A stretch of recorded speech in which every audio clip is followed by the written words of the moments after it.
Happy holidays. Want to give your host a gift?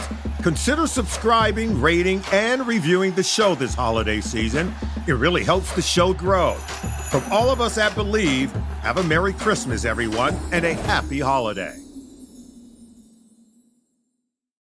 Motherhood. 1 minute, you're mom of the year. I love you, Mommy. Then the next, not so much. From bath time to bullying, from potty training to puberty, parenting is full of challenges. But one thing is for certain, you are not alone. Welcome to Modern Mom Probs. I'm your host, author, mother, parenting expert, Tara Clark. Join me while we tackle today's modern mom problems. Hey, welcome back to another episode of Modern Mom Probs. I'm your girl, Tara. We're trying to solve the world's modern mom problems here on this show, but if we can't do that, at least we're having fun talking about them, right?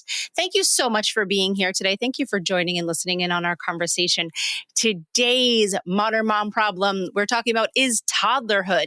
Actually, even more so, we're talking about transforming toddlerhood. I am joined by Devon Kuntzman. She is the founder of Transforming Toddlerhood. She's an author and she is the original toddler parenting coach on Instagram. She's trusted by over 1 million parents and caregivers worldwide. She is on a mission to dispel the myth that toddlerhood has to have a Let me say that one more time. She is trying to dispel the myth that toddlerhood is a terrible stage. I can't wait to jump into this. Devon, welcome to the show.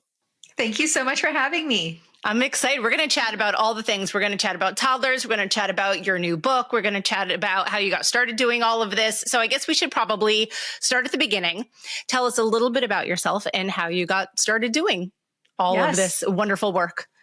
Well, I've had quite a long journey and path to where I am now, but I'm Devon Kuntzman. I'm the original toddler parenting coach on Instagram. I am the founder of Transforming Toddlerhood and the author of a book by the same name, and I'm an ICF certified coach. And I spent many years as a nanny after I graduated from college with a degree in psychology and child development. I spent many years as a nanny for high-profile families all over the world. So I had the pleasure of working with families from several different cultures, with lots of different children, with lots of different temperaments, personalities, needs, all the things. And so I got quite an education in toddlerhood for a long time, very young. And what I started to notice, two different things I started to notice during this time.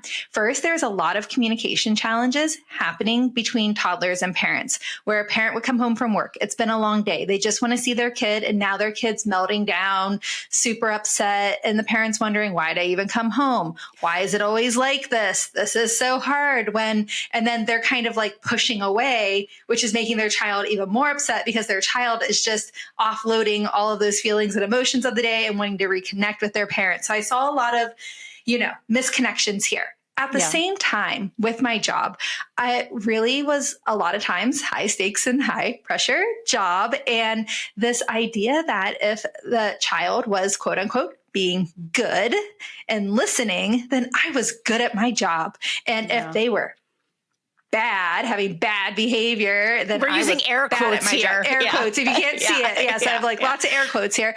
And then I was doing bad at my job until one day, this toddler was just, everything was wrong from the moment he woke up, super upset. And then it culminated with me putting him in timeout, him just going like nuclear, like having this, like the biggest meltdown I've ever seen in my life, throwing things just out of control, to myself having a meltdown, crying. We're both on the floor crying. And then I just opened up my arms and he came and sat down in my lap. And I was like, oh my gosh, we are just two humans having a hard time. And that's when I realized all behavior is communication. And when we start to understand about toddlerhood becomes a lot easier. But it's really hard to understand that when we're calling toddlerhood terrible. And that's why I started Transforming Toddlerhood. Oh, that's wonderful. So you really inherently were trying to transform sort of the branding or thought patterns around toddlerhood. Exactly. Yeah, Oh, to I dispel love the myth that. that toddlerhood is terrible, and to understand, yes, it's very challenging. Don't get me wrong. It is a challenging developmental period for toddlers and for us adults, but it's also very critical. The first 5 years of life set the foundation for the rest of your child's life. So if we call it terrible, then we're missing out on the opportunity to really support our child's development. Yeah, no, that absolutely makes sense. When did you start the Instagram account then? In 2018. That's awesome. Yeah. And so then you were like, I need to share this with the world. Absolutely. I started hosting online summits. At that point, I've hosted 8, going on 9. Number 9 is coming up. That's awesome. Congratulations. Thank you. I think I'm going to retire with number 9 and then start a podcast, but it's already in the works. So I'm like, we're just doing it. And we're going to just, go all the way to number 9. And yeah, because I just really wanted parents and caregivers to understand that if we understand that behavior is communication, not good or bad, we can understand what our child's communicating below the surface of the behavior. They're communicating their level of brain development, their lack of life skills, their feelings and emotions, their sensory needs, their basic needs like hungry or feeling tired, and their developmental needs to have autonomy, to experiment and explore, to have a role in the family, to feel capable, all of these things. And so when we understand that, then we can actually transform the behavior that we see instead of playing a game of whack-a-mole. I always think of like the arcade when I was like younger, that game whack-a-mole, where totally. like, you whack it and then another one comes up. It's kind of like that with the behavior. Like one behavior goes away, the next one pops up. And that's what we're doing until we understand that what the behavior is communicating. And then we can transform it by teaching skills. Yeah. How can parents sort of tap into that communication if the children aren't necessarily verbal at that point? Yes. So this is such a great question. It might be one of the big, like, number one questions I've had over the years, which is like, this sounds great, Devon, but my child is 20 months old and they're not talking yet. So can they even understand any of this? So what I want to say is that children develop receptive language prior to expressive language, meaning they understand so much of what we say, maybe not every detail of it, but they understand overall. And they definitely understand the tone and body language that we're using before they're able to tell us back with their words. So they're using behavior. So with young children, it's going to take more intuitive, more guessing. And really, we want to get curious, right? But the more that we get curious and understand the different things that behavior is communicating, we can kind of start to guess, hey, what's going on here? For example, if we have a 20-month-old who just bopped you on the head whenever you said that you were going to get them some milk, and you're getting them milk, but now they're hitting you on the head, what this just shows is that they are impatient. They're lacking impulse control and they want that milk 5 minutes ago, not how long it's taking you. Now, we could look at that behavior and say, that kid is so bad, needs to go to timeout. You don't hit, you don't hurt people. That's mean. We could go down the blame, shame, guilt, judgment, and fear route. Or we could say, oh, you just bopped me on the head. You keep your hands to yourself, or gentle hands like this. You want the milk right now. Mommy's getting it, And so we tell them what we can do, and we say, try to give them the words that they need, like milk, please. You can just say milk, please. It's hard to wait. We use gentle hands like this, and like showing them, because really it's about teaching kids better ways to communicate their feelings, emotions, needs, and desires. Yeah. And when they're, let's say, at a 10, how do we kind of get them back down to a place where they can actually be receptive to that? Because many times you cannot speak to somebody who is at a 10. They need to come down even to be able to open up their listening ears, so to speak. 10,000%. I cover this in so many different chapters in my new book, Transforming Toddlerhood. And one chapter where I start to address this is in the brain development chapter, where when we have to understand that when a child is like at level 10, level nuclear, whatever you want to call it, then what's happening there is that they are down in their lower brain. They are stuck in a stress response and that fight or flight, and they just cannot hear anything else. They are completely cut off from any type of logic. So I always say, like, tantrums are not the time to lecture. Use logic to even punish your child, right? Like, they are just out of their minds. They don't know what they're doing. Now, you can set limits and keep yourself safe and your child safe. And you can say, I won't let you hit me, and put a cushion in between you and your child, or a pillow or something like that. We absolutely should establish safety. But in these moments, what we have to do is, as long as physical safety is established, we need to tell ourselves, this is not an emergency. I am safe. My child is safe. And work on grounding ourselves, because for better or for worse, we really are like the emotional epicenter of our family, right? Emotions are contagious, and our kids are going to mirror what we're putting out there. And so, as hard as it might be to ground ourselves when everything, because when we're going to that stress response, we feel this false sense of urgency, and we're just thinking, we got to do this, we got to do that. But really, it's about grounding ourselves, letting your child have their emotional poop, let that just all come out. They don't need it anymore. And then they're going to slowly walk back to their emotional equilibrium. Less is more. When your child is at a 10, the more upset your child is, the less you need to do, because they need to just offload those feelings and emotions. And if they feel like we're getting in the way of them offloading that, they're going to push against us even more. That makes so much sense. Have you noticed that? Oh yeah, absolutely. No, that makes so much sense, because I think many times parents feel like they need to rush in. Like you said, there's that sense of urgency where you have to rush in and say, like, oh no, everything's okay. Okay, this, that. And it's like, really, you should just take a step back, let them cool off. And then you could have the conversation, but you can't have the conversation prematurely, or when all of the spiral is happening.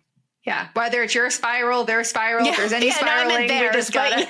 Totally. But sometimes we are too, right? You know, and that's not the moment to have those conversations, because we're going to show up in a way that we look back and we're going to like cringe a little bit and be like, whoa, that was not my intention. I didn't want to show up that way. And we're all going to have those moments. But the more that we can just disrupt that stress response and not give into that false sense of urgency that the stress response is trying to create for us. It doesn't matter if we address a child's behavior in 5 minutes or in 5 hours, because as long as everyone's physically safe, then we can work on creating that emotional safety next. Yeah, that makes sense. So what if there's a situation where the child's not safe? Maybe they're hitting themselves, they're hitting a sibling. How do you step in? What do you do there? Yeah, absolutely. So we have to do what it takes to create physical safety. And I always say, do the least amount possible to establish the physical safety. Because when you have a really upset child, the more you do, the worse it gets. And we have to keep everyone safe. So it might look like either moving the child who's not upset, might look like moving the upset child, although it's a lot harder to move an upset child. If they are, hitting, step back, maybe put a pillow between the two of you, redirect that behavior. This is not the moment to say, let's all take a deep breath so you can stop hitting. Like, that's a skill that you can work on in the calm moments. And then maybe it'll start to translate as your child grows up a little bit and gets more impulse control.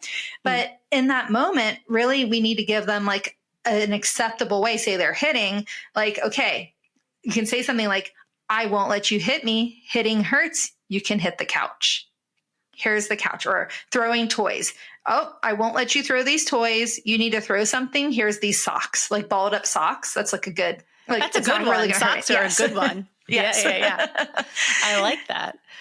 I think there's a lot of times where parents, maybe not now as much with social media and so much education out there, but I think many parents come into the toddler years not knowing what to expect. Here you are coming off of like pregnancy, newborn, infancy, and things are like pretty, I don't know, I think they're moving along at a nice clip, and you're like, I'm getting used to being a parent, and I'm sort of getting this whole parenting thing down.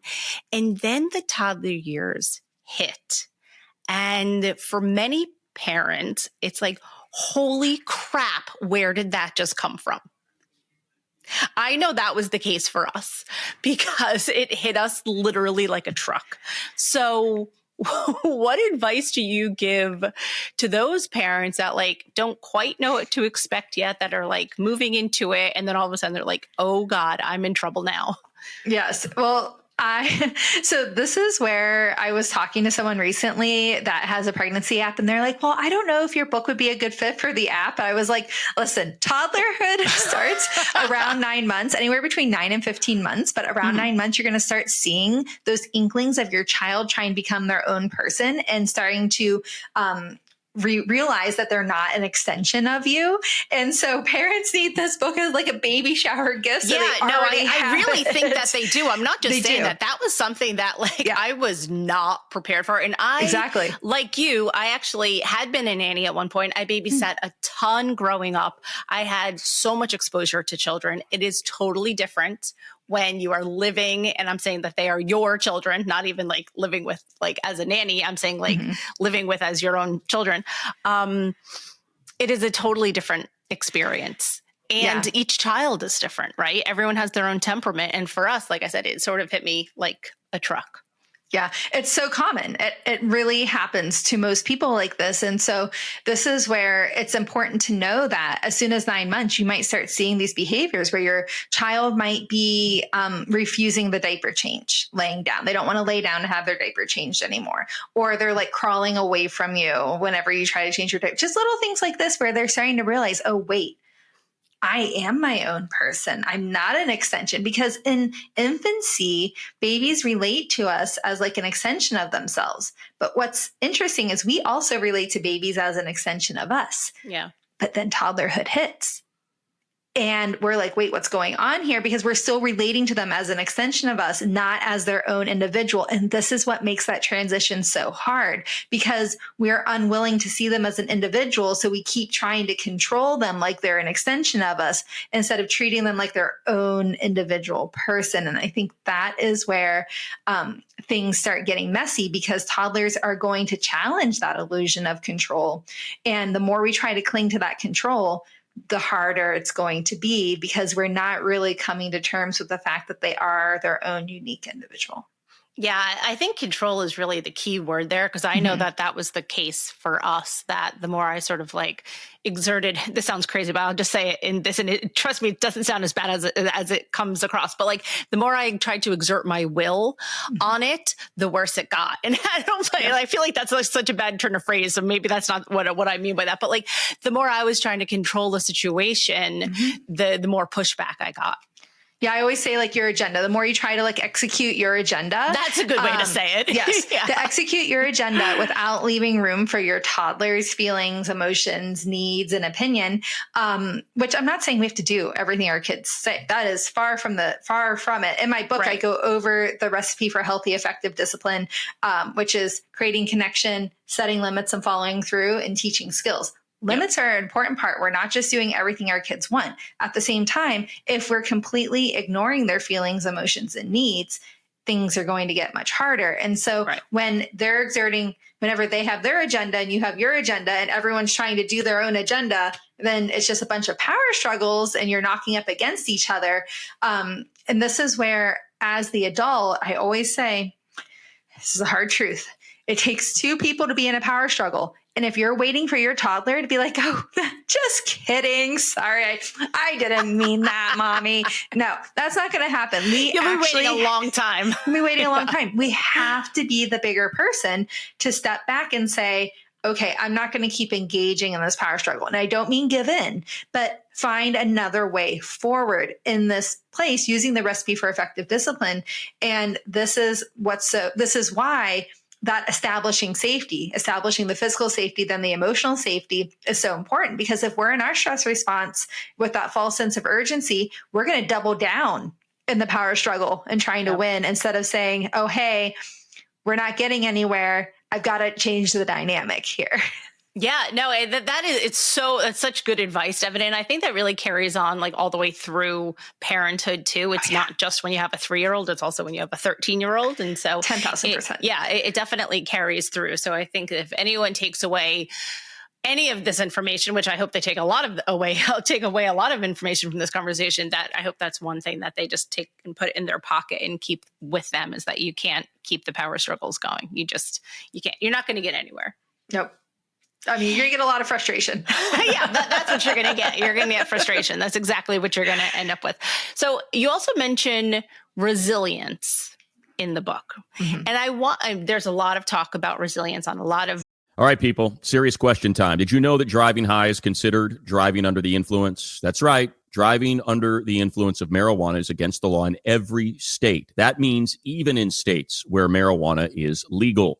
That means driving high could get you a DUI. And if you think law enforcement officers can't tell when you're driving high, well, you're wrong. If you're high, they can tell. Your friends can tell. Your coworkers can tell. Even your parents can tell. Everyone can tell. So what makes you think that law enforcement officers don't know when you're driving high? You'd be wrong. They can tell too. Driving under the influence of marijuana can slow your response time and change how you perceive time and speed. So even if you think you're fine to drive when you're high, you're not.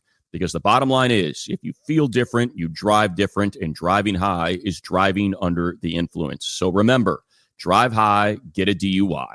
Paid for by NHTSA. In a lot of different books and podcasts and different things, what does resilience look like for toddlers? Yes. I love that you asked this question, because resilience is the overarching theme that really ties the entire book together.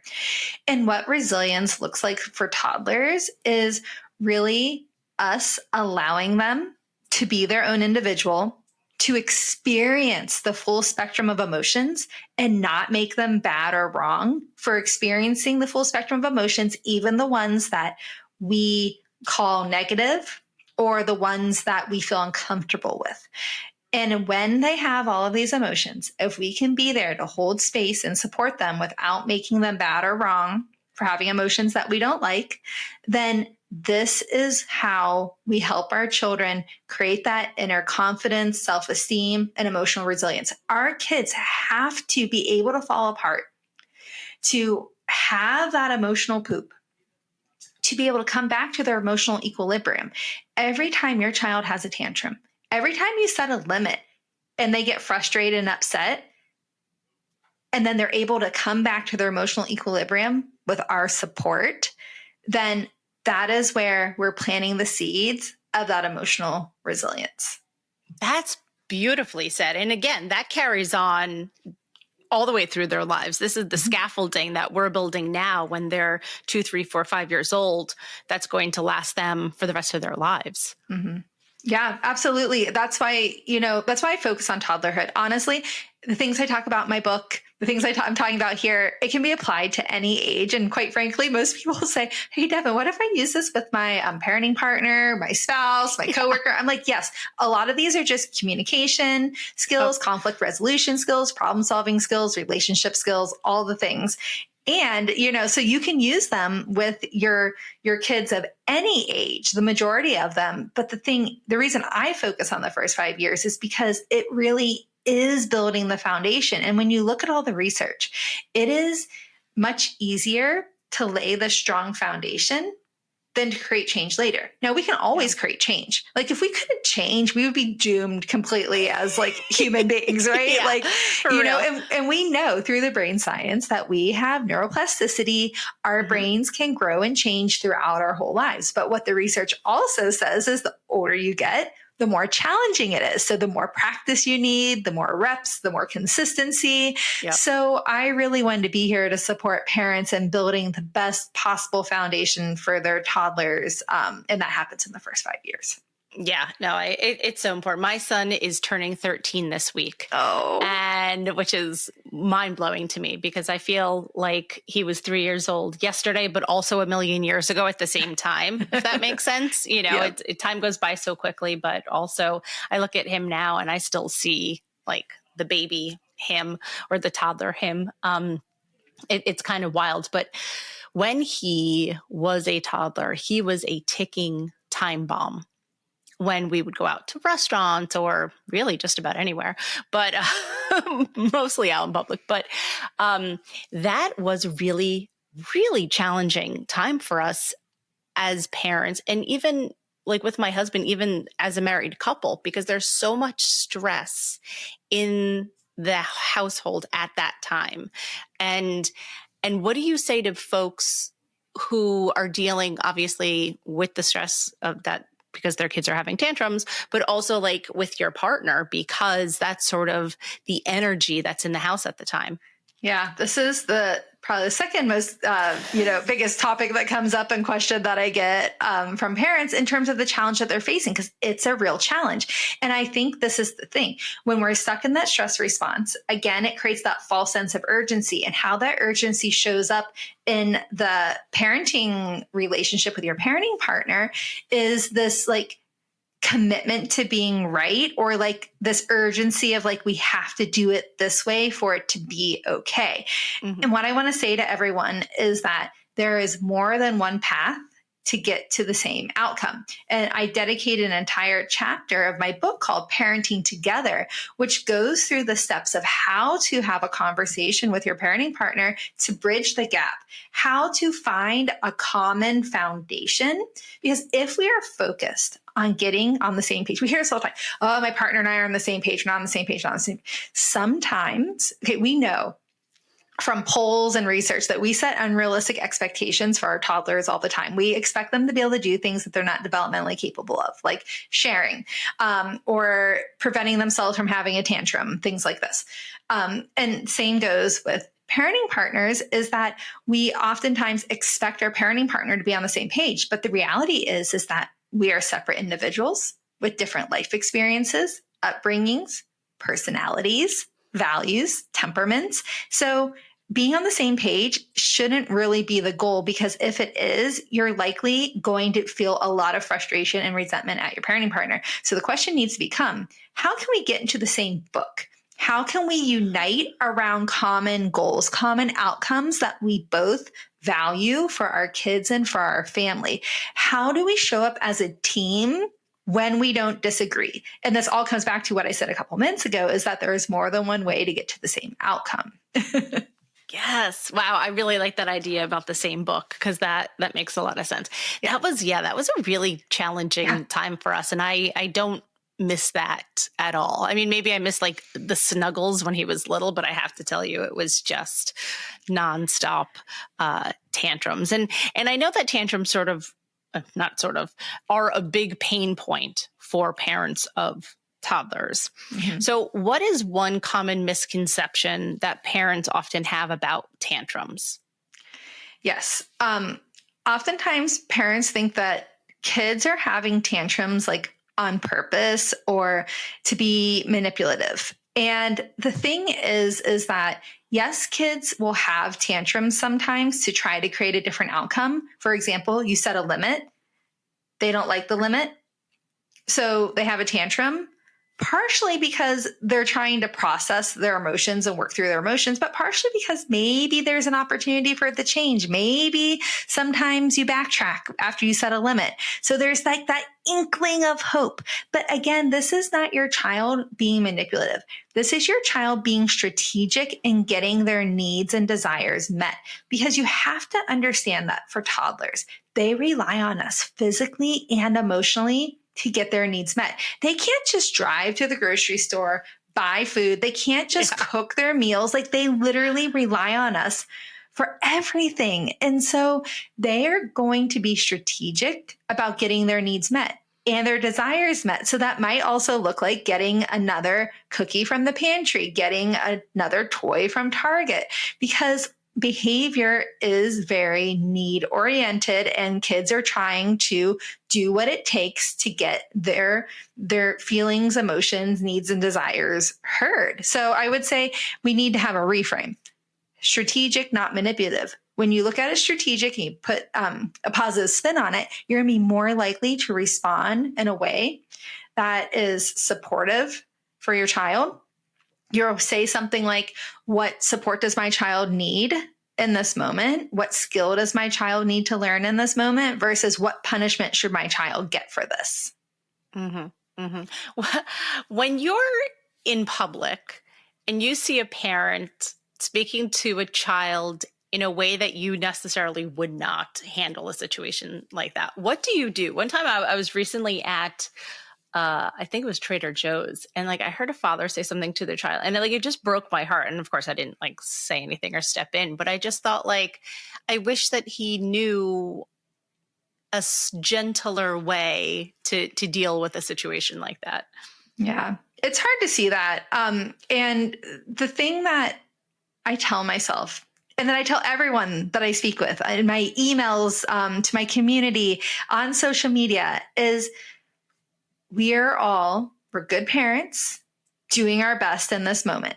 Now, yes, there might be more things that we can learn, new skills that we can practice, but at our essence, we are good parents doing our best in that moment. So that parent is a good parent doing their best, and they might be in need of more support and more skills. And so I take those conversations, those snippets that I hear, those things, and I bring it to social media. I bring it to my email list. I bring it to my summits and, my future podcast, and, discuss it there and hope that more and more people hear it, and it can create that ripple effect. Because again, it's not my job to go tell someone what's right or wrong. Even here, it's not my job. It's my job to give parents information and to support them and cheer them on. Parenting's hard. We're not going to be perfect at it, and we're all human beings. Maybe that parent 99% of the time would never say something like that, but maybe their uncle just died. Maybe they had some big negative news at work or something. Who am I to judge? And I think that is like the biggest thing, is like we need to spend more time really supporting each other as parents instead of judging and tearing each other down. There's too much judging and tearing people down, especially on social media. Oh yeah, 1,000%. Yeah. Which actually is going to lead me to my next question, because I feel like maybe you're going to piggyback on this, but we'll see what you say. What do you think is the biggest modern mom problem right now? Oh my. I would say screens in general, because our kids are really the first generation being raised with screens surrounding them from every angle from birth. I mean, even myself, like I had, my phone with my son, from birth. And, so I think that this is the biggest challenge, because we have to find a way to create healthy screen habits for the whole family, for all of us involved. And I just think that because screen time is such a charged topic, and because we're bombarded by screens everywhere, and because today's shows, not all of them, but a lot of them, are actually designed by the same people that went to school to keep you on an app longer, to keep you on a website longer.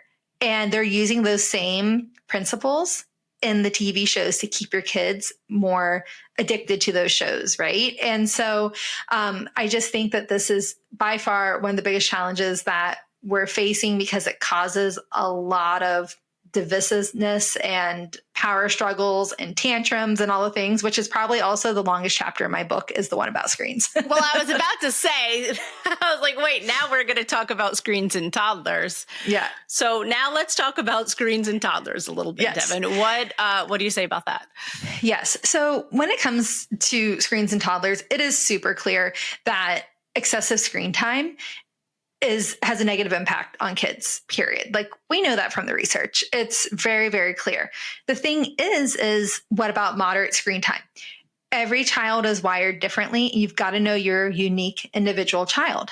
And the problem is that screen time, impacts of screen time can be cumulative. So you might not be able to connect it right away. But then say you spend 4 weeks where you're like, okay, we're doing a screen detox, no screens for 4 weeks with my kids. Then your child completely resets and they're like a different kid. This has happened to many of my clients. Now we know it was the cumulative effect of screen time, because every kid is wired differently. So my advice to parents is, if and when you choose to give your child screen time, make sure that you're choosing shows that do have less addictive qualities. There are a lot of shows out there that are branded for kids that really are not good for your kids' development. So you want to have shows that have muted colors, that have a slow pace, have very few screen transitions. You'll see a lot of kids shows, the screen actually changes almost every second. And that's how it keeps the brain hooked in. And so really, it's about the quality of the shows that you choose as well as the quantity of the shows. And a lot of people are only thinking about quantity. They're not thinking about the quality of the show.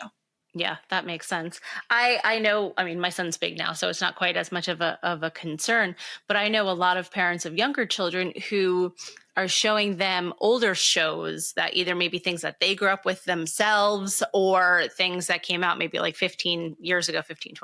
So they're not quite jumping into all of the things that are new and exciting and flashing. Yes. And then sometimes we face a different challenge with that. So for example, back at Halloween, I was at my cousin's house. We stayed the night. They live a couple hours away. So we stayed the night at their house over Halloween. And my one cousin wanted to turn on something. So he turned on like Charlie Brown Halloween.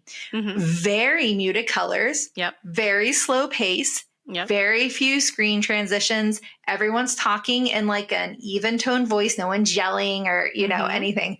However, the content of what the characters are saying, I just would love everyone to go out and watch it. I looked at my cousin and said, well, this didn't hold up well. Because that is very it's actually true. Very inappropriate. So it meets that criteria. But one of the other criteria is like, does this fit our family values? How do the characters talk to each other? What are they saying to each other? And unfortunately, I'm sad to say it, that's where Charlie Brown's Halloween failed the test. Yeah, I don't remember exactly, but I do just remember thinking that Charlie Brown is very, not like kind of depressing, but there's a lot of negative self-talk, on that show. Negative self-talk, a lot of like misogynistic talk, and just a lot of like saying mean things to each other that, you just, it's just unkind, a lot of unkind words to like each other and the interactions. And I was like, whoa, okay, glad my son's in bed right now.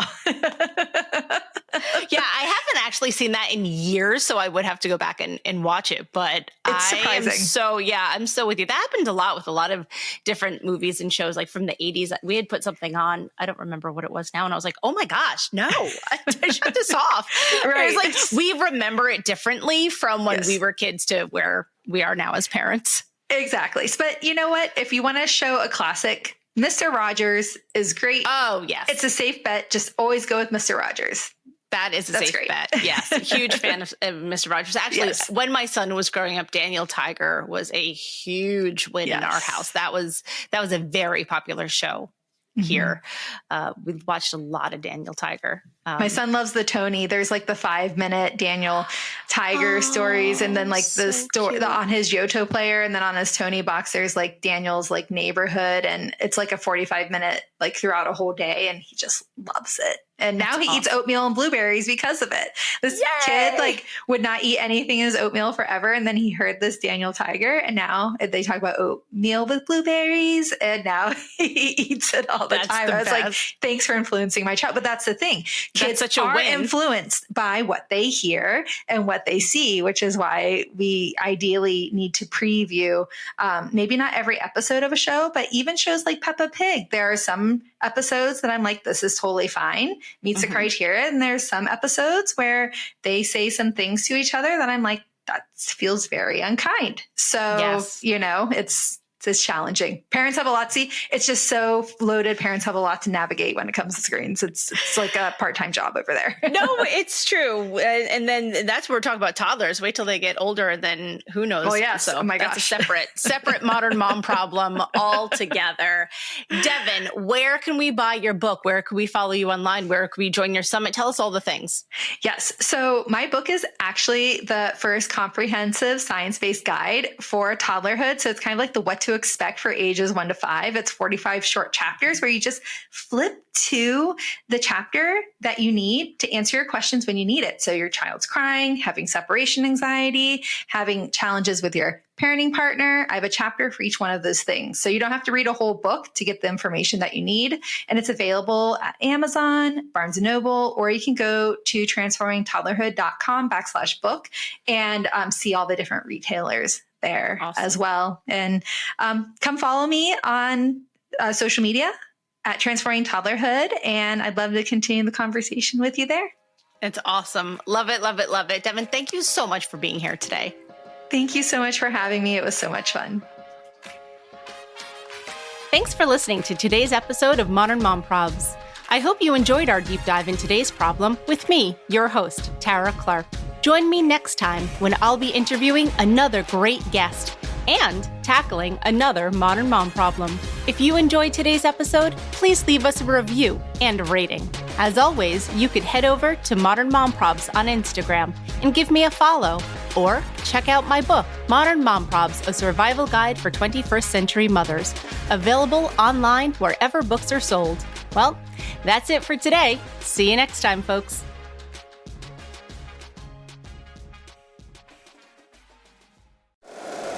If you like the show, please take a moment to rate, review, and subscribe. It really does help the show to grow. Thank you for listening.